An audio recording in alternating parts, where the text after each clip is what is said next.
Hello. Hello, I see you. We did that last week. We did. But that's good. I still see you. So I want to talk about something this week because we started having a conversation last week, or at least some of the components that relate to male and female sexual energy. Not so much as sex, but as an energy that resides in particularly a female space.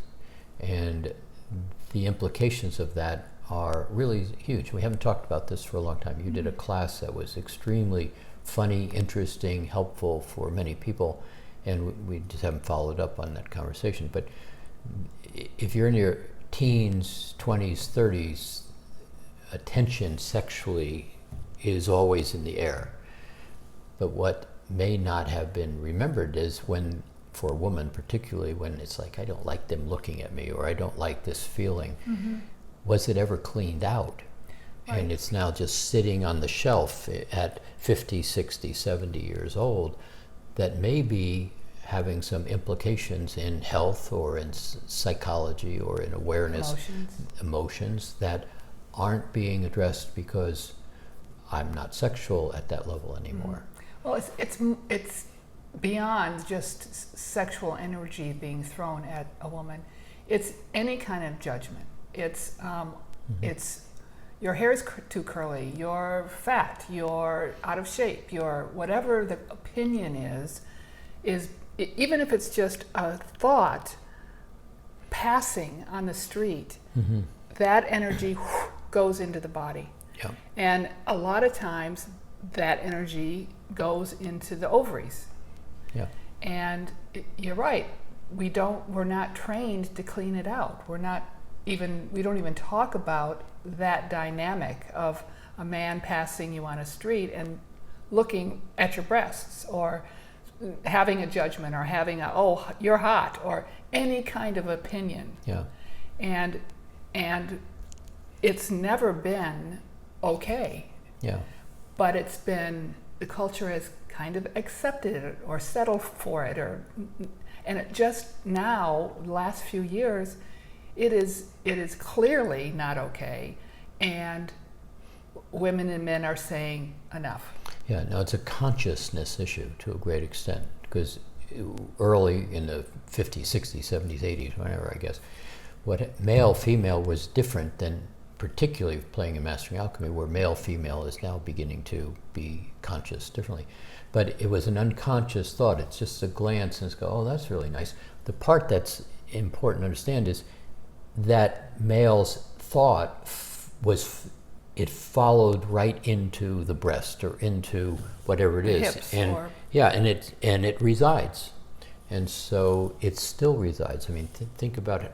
I mean, how many women have said, "Oh, I don't like this. Just kind of go away." What they're really saying is, take your energy and it's not put it in my space. Right. So talk about that process, or how you've experienced it in. I mean, like the class that you did. Well, I've experienced it personally, before I had information about energy. I would avoid men. I would feel yucky.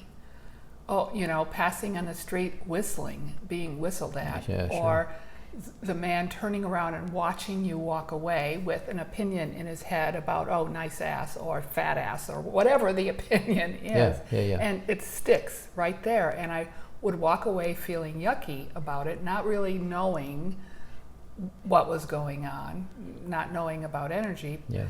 But since mastering alchemy, I know about energy, and there's a way if energy is in your space, stuck energy is in your space long enough, or it's charged enough, it starts affecting you physically, emotionally, mentally. Yeah. And so clean it out. And we've talked about the rose, we've talked about the grounding cord, and even the tool of hello that we spoke about last week.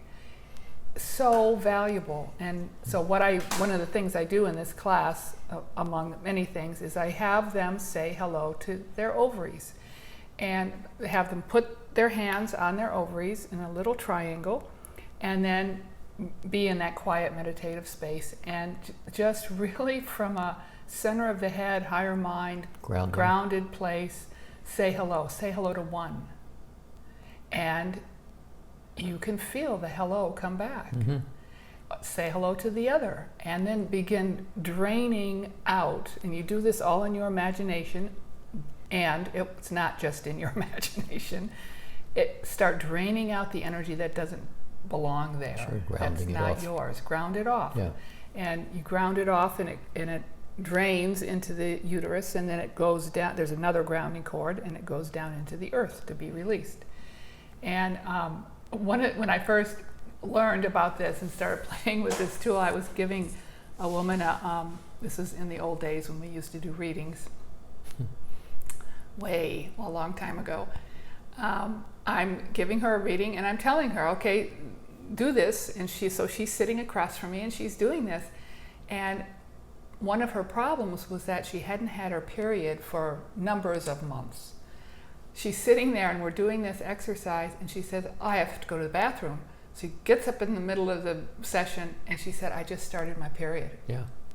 Because finally the body is saying, okay, I'm recognized, I'm healing. Yeah, and I need a hello to have permission to engage or release or be okay.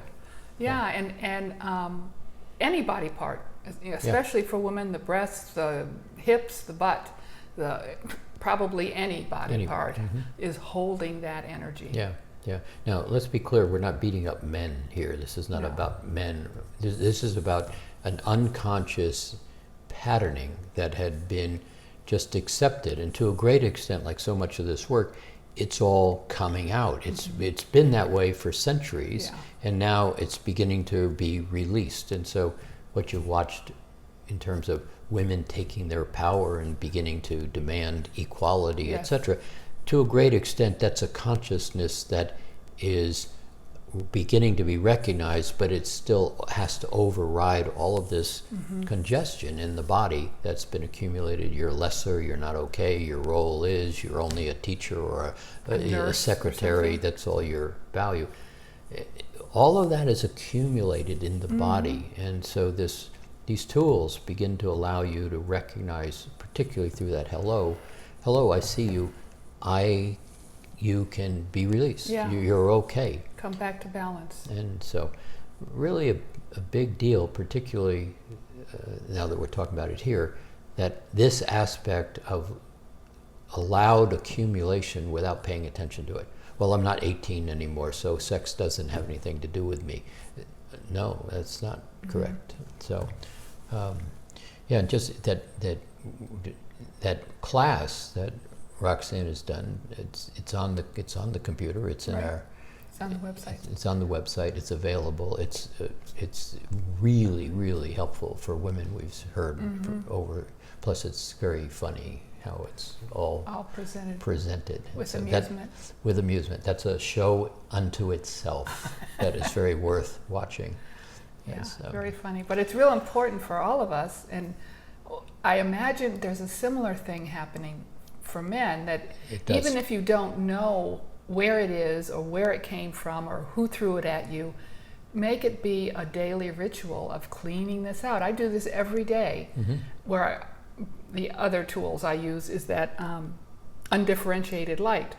Just pulling. And I pull it in, and what body parts need a healing today, and it goes around and cleans it out. When I'm in the shower, I have the water running on me, and I say, okay, this is the 8th ray. And I just have the 8th ray come in and dissolve whatever's in my space. Yeah. And you don't need to know who threw it at you or what body part it's in or what words are connected to it. Just make it be a daily cleanse. Yeah. And it's been very beneficial. You don't look 97 anymore at all. You look much younger. So what about the male side of it? Well, to a great extent, it's all about hormones. You know, hormones get activated and generated because of I'm resisting or I'm engaging. So men have many of the same, let's call them sense of inadequacies. They're not permissions. Or one of the things that I've watched happen is men who have allowed that sense of I have permission to be aggressive, I have permission to take advantage of, not meaning bad, they don't know any different. I have permission to engage. Behind it, there is a guilt, or there is a sense of power being exerted inappropriately. Now, it takes a little bit of looking at that to get to that place, but it's like anybody gets to a particular place where they recognize, I've done this, I've been doing this for a long time, and I'm recognizing I'm doing it, and it's now they're looking in the mirror and they go, oh my God, this is so inappropriate, whatever it may be. So that hasn't risen to the surface. I don't have room to make a comment on this, but for men generally, but I think this level of consciousness that women are now driving, their own sense of dignity, their own sense of power, their own sense of appropriateness, is putting the male in its place. And I say that kindly, not mean. And so the male is now having a definition of what's appropriate and a structure to begin to function in. So as the women take back their power, I'm running this back by you to see if I have this right. So as the women make their own personal changes and take back their power and say, that's enough, that's inappropriate, the men are now having to wake up too.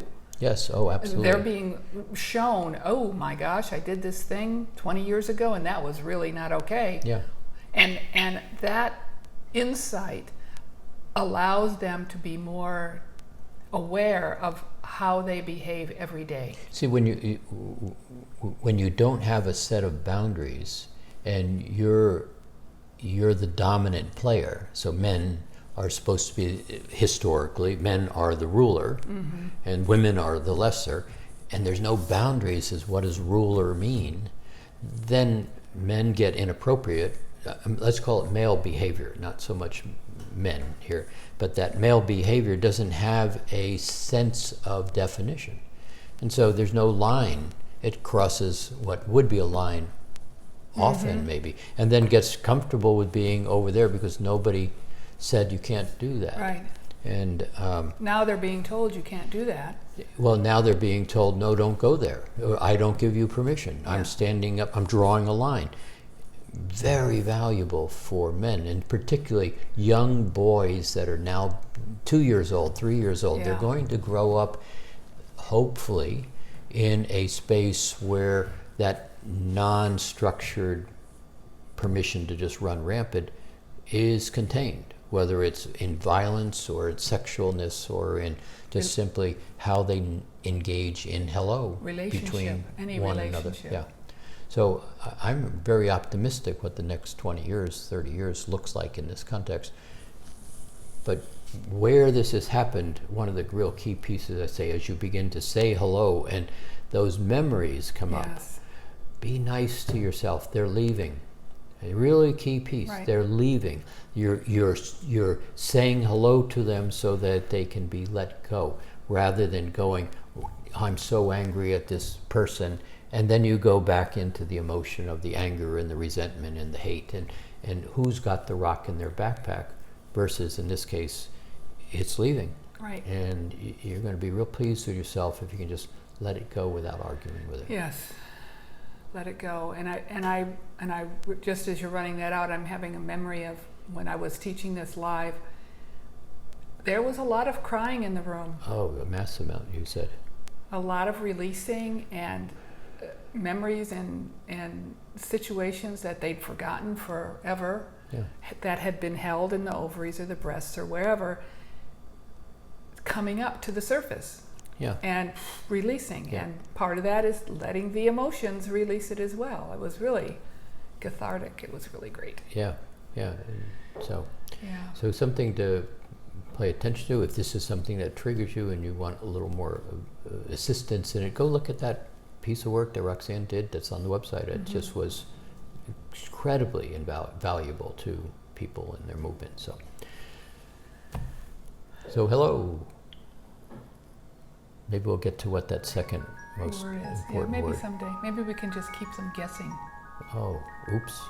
What do we've got to do something. We said we would do something. Well, we'll get back to it. Have a nice day.